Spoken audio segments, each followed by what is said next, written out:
चलिए आज हम लोग संकुलन क्षमता देख रहे होंगे, यहाँ लिखा हुआ संकुलन क्षमता यानी पैकिंग इफिशियंसी का कैलकुलेशन करने वाले हैं। किसी भी यूनिट सेल, चाहे सरल घनीय हो, अंतः केंद्रित हो, फलक केंद्रित हो, 3 प्रकार का यूनिट सेल है।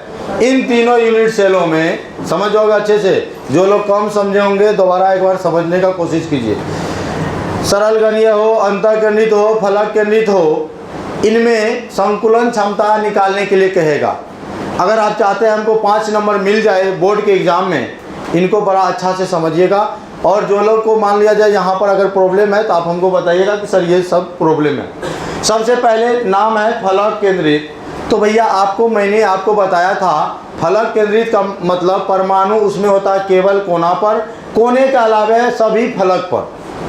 परमाणु कोना के अलावा कहाँ होगा? फलक पर।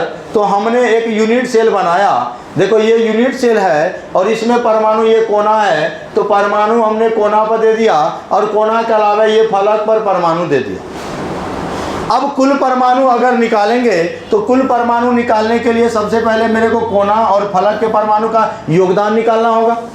कोना का परमाणु, कोना होता है 8, कोना का योगदान होता है 1/8 प्लस फलक की संख्या होती है 6, उसका योगदान होता है 1/2। कट गया 3 आया, ये कट गया, यहाँ पर 1, यहाँ पर 3, टोटल परमाणु कितना निकला? 4। यानी कुल परमाणु आपका निकल चुका है 4। हम अभी जस्ट जिक्र किए थे, चर्चा किए थे कि अगर आपको संकुलन क्षमता निकालना हो, क्या निकालना हो? संकुलन क्षमता निकालना हो तो आपको 4 स्टेप करना होगा। There are 4 step to calculate the packing efficiency of unit cell.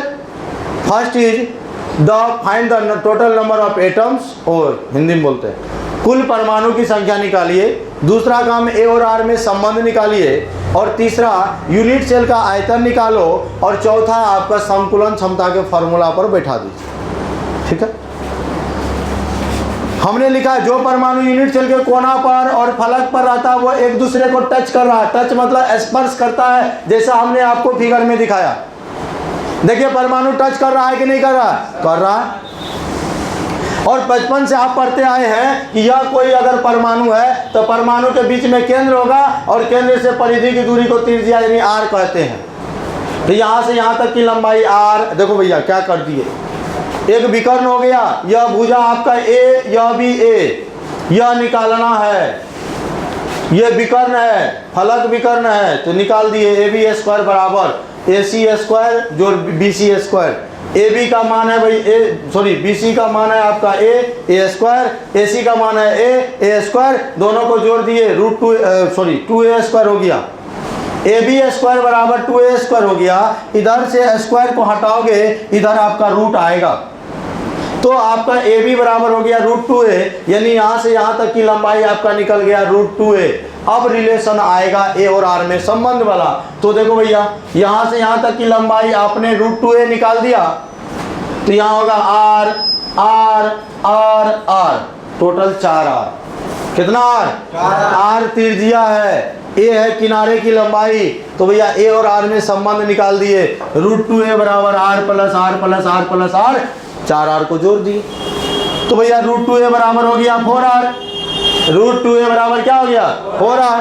तो भैया a बराबर √2 को बोले भैया इधर है, तुम उधर चले जाओ, नीचे में आ गया √2। अब हर परिमेयकरण कर दीजिएगा, √2 से गुना कर दीजिएगा, √2 से भागा कर दीजिए। कर दिए? बोलो ना, कर दिए। अब देखो a बराबर हो गया 4R गुना √2, ये वाला √2 गुना √2 2 से ये शहीद हो गया, 2 दूना 4, a बराबर हो गया 2√2R। यानी हम लोग 2 काम कर लिए। पहला काम कुल परमाणु 4 निकाल लिए, a और r में संबंध, a बराबर आ गया 2√2R, a बराबर 2√2R। अब अगला स्टेप में देखिए क्या किया हमने, यूनिट सेल का आयतन निकाले। यूनिट सेल का आयतन होता है AQ, आपको पता है AQ बराबर a बराबर होता है 2√2R। तो आप AQ निकालोगे, इसका हॉल क्यूब करोगे, 2 के पावर 3 बार लिख दिए, √2 के पावर 3 बार लिख दिए, R के पावर 3 RQ हो गया। सीधा बैठो ना बढ़िया से, एकदम महाराजा की तरह बैठल है। 2 दूना 4 दूना 8 हो गया। √2 गुना √2 2, एगो √2 बच गया, इसको यही रख दी। RQ हो गया, हमारा ये यूनिट सेल का आयतन भी आ गया। अब हम लोग कुल परमाणु निकाल लिए, ए और आर में संबंध निकाल लिए, यूनिट सेल का आयतन निकाल लिए। अब बचा क्या? संकुलन क्षमता। संकुलन क्षमता निकालेंगे, कुल परमाणु द्वारा छेका गया भाग बटा यूनिट सेल का आयतन गुना 100। इस फॉर्मूला पे डाल के कुल परमाणु है 4, एक परमाणु का आयतन होता है 4/3 पाई r क्यूब बटे यूनिट सेल का आयतन निकला 16√2 r क्यूब गुना 100।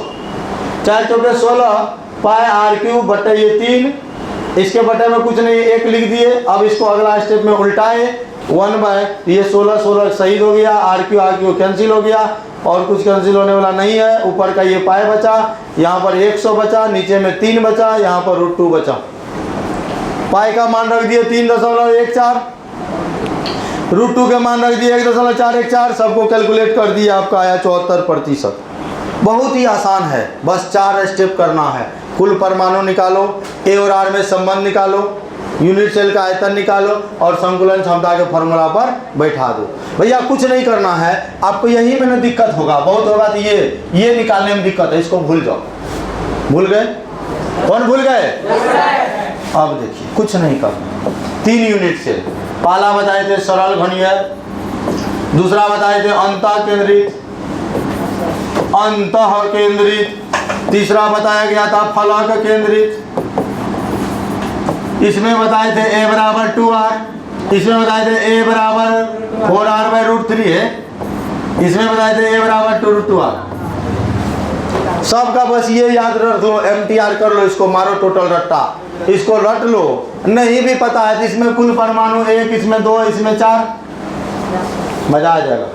नहीं आ जाएगा तो बताइए संकुलन क्षमता निकल जाएगा कि नहीं निकलेगा? किसी को कोई दिक्कत नहीं होना चाहिए इसमें। तो फिर मिलते हैं कल, आज के लिए इतना ही।